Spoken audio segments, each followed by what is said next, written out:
say is we've looked at the forecast for this weekend where it looks like 100% chance of some heavy rain. If you got debris that you're putting to the curb, make sure that does not cover storm drains. Department of Emergency Communications 911 call center processed a 758% increase in calls over the first 5 days after ice covered everything.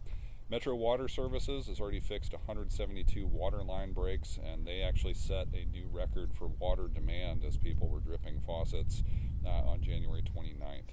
We know that for any of these departments, this work hasn't been easy, and neither is the work ahead. In our needs tracker up at NashvilleResponds.org, we've already had more than 2,000 calls for help, including actually 1,300 for debris removal. Now, we know that people's power getting restored is not the same as people getting restored, and that's why we've launched a citywide campaign, Restore Nashville. We want the same spirit that had so many of us serving as impromptu hosts, helping hands with a shovel or chainsaw or even just a pair of gloves, a safe ride. We want all that becoming something bigger. Our goal is to keep people in homes, keep people on track financially, and keep our local business community thriving. Restoring Nashville is why we're here today at this Disaster Assistance Center, one of two that we've set up. We've got the other over at Hadley Park where we were earlier this week. But this is for connecting people to needs right now in the moment or to the long-term assistance that will help people's personal recovery. The centers have already served about 180 people this week. Today at both locations, Second Harvest is also having a food distribution event, and we have an additional partner, Nashville Diaper Connection and Community Resource Center, offering diapers and other essentials for families and individuals. Now, we want to focus on a variety of elements of affordability. We've got right now, as people need assistance in their neighborhoods, we've got more volunteers in our neighborhoods thanks to Hands on Nashville, more money available for multiple different kinds of storm-related assistance through the Winter Storm Recovery Fund. But local government is also participating in a big way with the relief effort. On water bills from Metro Water Services, permit fees waived for repairs related to storm damage through Metro codes, emergency housing assistance in partnership with the Metro Action Commission, rent relief for vendors at the farmers market, and even property tax relief in partnership with the assessor.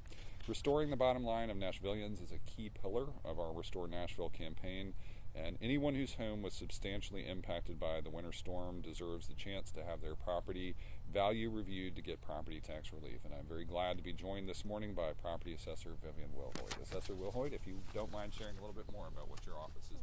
Absolutely. And thank you so much, Mayor O'Connell, for allowing me to be here today as the Assessor Property of Nashville-Davidson County. I'm Vivian Wilhoit, and as the Mayor just stated, connecting people to resources in the moment, that is very well said. But I also like to say meeting people where they are, which is why I'm here. As the Assessor Property, we want to make the public know about State Law 675-606C and 675-603D, which was initiated by the Tennessee Assessors and passed by the Tennessee General Assembly in 2023, which allows for a special assessment for substantially damaged residential, commercial, and personal property after a declaration of emergency has been issued by the President of the United States. Now, once I requested this volume of legislation to Mayor O'Connell, I appreciate him for moving so quickly in order to get this in front of the Metro Council, because it would require a 2/3 vote to initiate this special assessment. So thank you, Mayor O'Connell, for moving so quickly with your administration and getting this in front of the Metro Council. So what is this about? If your home has been damaged 50% or more, and you believe that it will not be repaired within 30 days of the date the damage occurred, or your home is uninhabitable for 30 days or more due to the damage, we want you to contact our office of the Assessor of Property at 615-862-6080. Or you can email us at vivian.wilhoit@nashville.gov so that my amazing staff can conduct a field review of your property. You will be required to fill out a real property disaster proration application. We will periodically conduct a site visit of the property to the time that is habitable or the business is operative. The deadline to submit your application to our office is September the 1st, 2026, to receive the disaster proration special assessment reduction.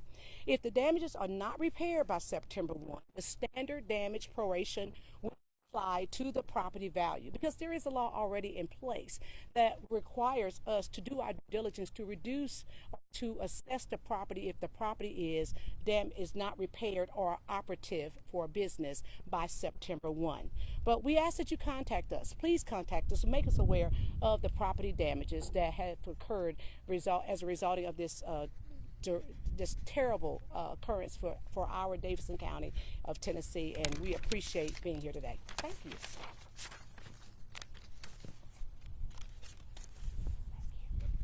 You have any questions in reference to the program itself? I mean, the law itself? You did a pretty good job explaining. Perfect. Thank you so much, and we hope that Davidson Countyans will reach out to us in this unfortunate event. Thank you. Madam Assessor, thank you so much. I will say I can't overstate my gratitude to the assessor. She was very proactive in making sure, and I think you all know her office does an incredible job making sure that information is available. They do a lot of outreach, they do a lot of proactive communication, and again, appreciate the level of partnership she displayed here. We're now working closely with our Metro Council colleagues to put this relief in front of people. And so we know that in the process of helping as many people as we can right now, we're also working to deliver the confidence that we can do even better the next time we confront an historic challenge. That's the purpose of the 2026 Winter Storm Response Commission. We'll be announcing the members of the commission their first meeting date next week. Now, February is also Black History Month. I wanted to flag some items here for you. The Nashville Conference on African American History and Culture, now in its 45th year, is happening right now at TSU's Avon Williams campus. Sessions run until 4 p.m. One exciting thing about this year's conference, which is one of our best signature events during this month, is the tickets sold out. But you can still purchase virtual access at the website for the conference, ncaahc.org. And I want to congratulate the conference's closing speaker today, longtime TSU professor Dr. Lee Williams. He's also our new Davidson County historian and the first ever Black county historian for Nashville, confirmed by the Metro Council last month. And we're also about to celebrate a big moment for the preservation of Nashville's history on Thursday. Invite you to join us at 11 a.m. for the renewal celebration for Fort Negley Park and the long-anticipated launch of Phase 1 of the Fort Negley Plan. And highlights of this include the removal of the old Greer Stadium parking lots, the construction of a memorial lawn with a contemplative plaza, new educational, interpretive, and wayfinding installations, weaving stories throughout the site, an art and history installation commemorating the Bass Street community, and a large-scale mural by a local artist. So hope you'll come join us for the Fort Negley events next week. We're celebrating the preservation of the incredible story of the fort itself, but also celebrating the persistence of the many people who saved it. Thanks to the Parks Department, the Friends of Fort Negley, Metro Historic, for the invitation and opportunity to mark the moment. Again, 11 a.m. next Thursday at Fort Negley, and look forward to seeing you there. And then finally, congratulations to the two newest stops on the U.S. Civil Rights Trail, the Jefferson Street Sound Museum and the Museum of Christian and Gospel Music in downtown Nashville. The Civil Rights Trail has 130 stops in 14 states, and we have 17 here in Tennessee. And wanted to share great news for Nashville's young people as they plan their summers. The Power Youth Initiative continues to grow thanks to our employer partners of almost 100 partners working with us now. Opportunities will be in place this summer to serve more than 1,500 Nashvillians from age 14 through 24 with an expectation of more than $3 million in wages available. These are paid opportunities. Applications are now open on the Metro Action Commission's website. And with that, happy to take any questions. Yeah, I've got one. Dennis? Tom Morales, owner of Acme Feed and Seed, one of the most iconic buildings in downtown, is prepared to close his doors. His property tax went from $129,000 to $600,000. And are you willing to let a treasure like that close based on what he says is a punitive tax? Well, I mean, I think the hard part for all of us in moments like this, and happy to invite the assessor up because, this is a combination of how these things work, but we've had the comptroller review these valuations, and the comptroller has determined that downtown's valuations are reflecting market value at this point. It's an incredibly valuable piece of property, and my understanding is Tom has already entertained some significant offers recognizing that value. So it's not up to me whether he is going to keep that business open. It's up to him as a property owner to determine how to capture the value that's inherent in the property at this point. Well, they're pass-through costs, right? Because he's renting that building. I mean, he spent $6.5 million renovating it with the investors.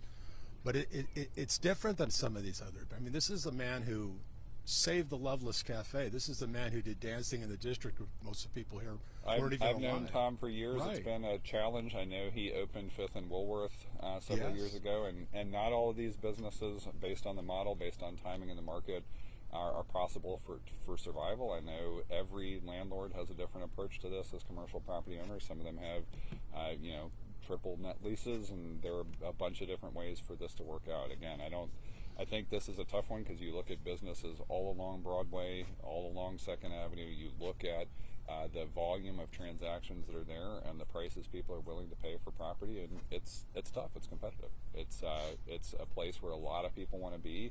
And the market evolves, and we see new businesses starting even as old businesses, in some cases beloved old businesses are closing. We want to keep as many people enjoying parts of Nashville. We've seen other nearby businesses, Arnold's, go through it, where they at first thought they were going to sell, reopened.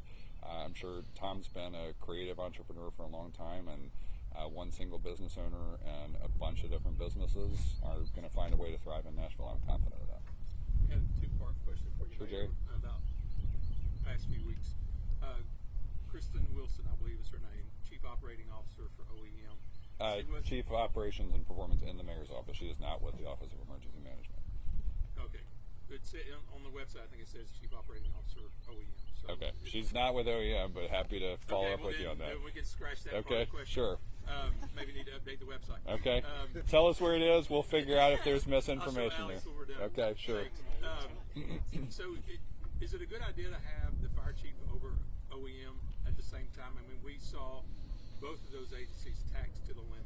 And how do you work both hands when you're under something like that? Yeah, you'll know Director Chief William Swan has that double title because he is the Director of the Office of Emergency Management and also the Chief of the Nashville Fire Department. This isn't a model that is unique to Nashville. Atlanta has a similar model. We've looked at this for a long time. I think this is going to be one of the questions that I'm sure will come up in front of the Winter Storm Commission of exploring, either is that model the right one, or if it is the right one, is it resourced correctly for how it operates? And so we'll be exploring that, I'm sure, through the commission process. So I know Atlanta has it, I think, but out of the top 20 largest states, only 2 or 3 have it. So it's not a model all the way across that's very small. I mean, so we're going to look at how many different cities, how many size of city, all those kinds of things. But it's something that existed well before I took office. I mean, it's been the model for Nashville for a long time. Again, we're not unique in it, but we are going to explore that. Yeah. Mayor, yesterday I was down at the Supreme Court, and Allison Bustle did. I was telling Alex her she just did an awesome job. How long do you guys think you'll hear from them, or on? Yeah. So they were the Tennessee State Supreme Court was hearing arguments on 2 cases on appeal, and in one case Metro was the appellant, in the other case the state was. These were on an issue related to the Metro Council size, a bill that caused a possible forcible reduction from the state in the size of the Metro Council, the other on local control of the airport authority. Looked at a little bit of the arguments in those cases. Director of Law Wally Dietz believes that their agreement to have an expedited hearing means we will very likely get a response pretty quickly. I'm speculating here. I mean, the Supreme Court gets to make their decision on the timeline, but I would imagine this will be something we get a result from in the next few weeks. Do you have an opinion on the downsizing of the Metro Council? Do you have a personal opinion on that? My outlook on this is it should be left to the Nashville voters. We have a charter-enabled ability to determine the size of our own Metro Council. There have been, even as recently as 2015, referendum efforts there. I don't have particularly strong feelings on the actual size, but I think that Nashvillians should be allowed to determine that under the charter, which was already adopted under parameters that the state included. So we've got the ability. We've tried it a few times. Nashvillians have said repeatedly we prefer the council size of this, and I think if Nashvillians wanted to go reduce the size of the council, we can make that decision ourselves. Mayor, I'll come over here and then come over here. so as you probably know, there's potential government shutdown because of DHS funding. DHS needs it to FEMA. People are hoping for that disaster relief. Are Yep. you at all talking to some of the Tennessee leaders in Washington of how this could impact people here, especially as we go into another spring storm season? We are. I will tell you, one of the events that I wound up not being able to participate in because of the timing of the ice storm was the U.S. Conference of Mayors. We had actually several meetings lined up with our congressional delegation. We're going to see if we can continue to reignite some of those conversations. I know they are very busy in Congress right now working to try to avoid a shutdown. We know last time the shutdown impacted Nashville in the greatest way on food security. I mean, you're seeing second harvest for the second time in a matter of months be so critical to basic nutrition needs for Nashvillians in times of crisis. We're very, very fortunate to have such a well-supported and an organization with such capacity to meet Nashvillians' needs.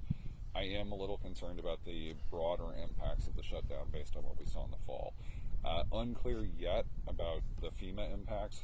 FEMA has made contact with our Office of Emergency Management. We, fingers crossed, we'll start to see their assistance centers opening within a matter of weeks, but we're paying very careful attention to that. We do have Darren Jernigan in our office, works very closely with a team up in D.C. to keep us connected to what's happening day by day on the Hill, and we'll obviously share news as it comes out. We're hoping for good news, but not necessarily optimistic every day. Yeah. What are your thoughts on Councilwoman Benedict's resolution to fire the MES CEO? We see non-binding resolutions all the time from the Metro Council. I haven't gotten any sense. It seemed like Metro Council themselves had a good overall 4.5-hour meeting this week where NES's CEO and other senior leaders, board chair, I think other board members were present.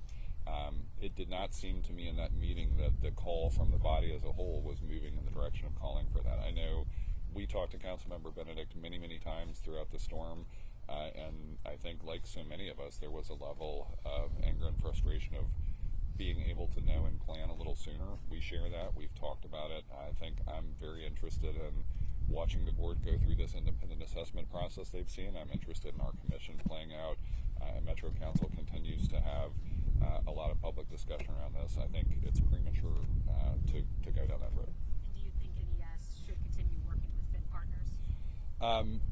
I think that's a decision that NES is going to have to make about whether their core communications partner met their internal expectations. Yeah.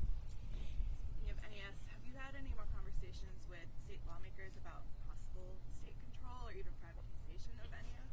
We've talked, we stayed in constant touch with the governor's office throughout the ICE event and leadership in both chambers. I think it's clear that as we are looking to offer accountability, I think the state is expecting to see a measure of accountability here. I'm sure NES is having conversations with state lawmakers as well. I would maintain in the same way with the airport authority, other authorities that we have, the opportunities we've had with the charter to control our own destiny on the size of the Metro Council. Local control is always a preferable outcome. We also heard how much this has cost NES. Do we know how much this storm has cost the city of Nashville? We're working on those assessments. We are planning to submit all of that to FEMA. Their early estimates, I think you've heard, range from $110 to $140 million. I think we're now up to the point where what we've documented is probably in the $80 million range, but we'll continue to refine that estimate. It has been an expensive storm. Araceli. What have conversations with the boring company look like? As of lately, it seems like the project is going to advance, but do you think that they've met enough or answered enough of the city's concerns? This is a tough question. I'll say it this way.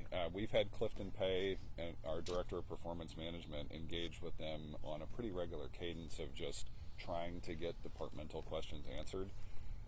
What I've seen from that exchange is that they are willing to answer questions, but I think, again, with our Office of Emergency Management focused on life safety for that project, there are still some questions that are out there that either seem harder for them to answer or may take a while to answer. I'll be very interested to see the discussion for the airport, because I think that's going to be the first formal public engagement. I mean, they've had permits and they've engaged with TDOT.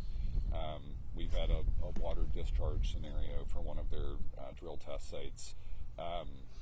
But then there will occasionally be things that they'll say about locations that we haven't approved, and so it's an unusual dynamic for how I think they want to be very ambitious, but for a long time they seem to prefer one-on-one conversations with council member rather than appearing before council. You've probably seen Metro Council also has a resolution condemning them. It seems like some members of the Davidson County delegation of the General Assembly do the same. I do want to see them engage with both local and state legislative bodies to get more questions answered. Stephen? What's the sentiment from you and the law department about the hearings yesterday? I'll say I haven't caught up with Director Dietz to get sort of his take since the hearing yesterday. I know going into it, he was very confident on both appeals that on the basis of law, he believes that our outlook as a city, as Metro government, as their Department of Law, that we should prevail on the basis of law. There were obviously a lot of questions from the justices yesterday, eager to debrief with Wally and see where he thinks things are. But I mean, at the end of the day, we can cross our fingers, hope, think we made the best arguments possible, and the justices will ultimately determine the outcome. Do one more? I'll go back on the fan question. Two contracts totaling more than $19 million. This last one's 3 years, up to $10 million. Do you think that's a good deal for NES? I mean, they have a monopoly on the business, and people are questioning why did they need to spend. I think that's going to be something that their independent assessment looks at is our ratepayers, our NES customers getting the value proposition from their approach to communications, and I think the NES board will have to answer that. All right. Thanks, everybody. Thanks, everybody.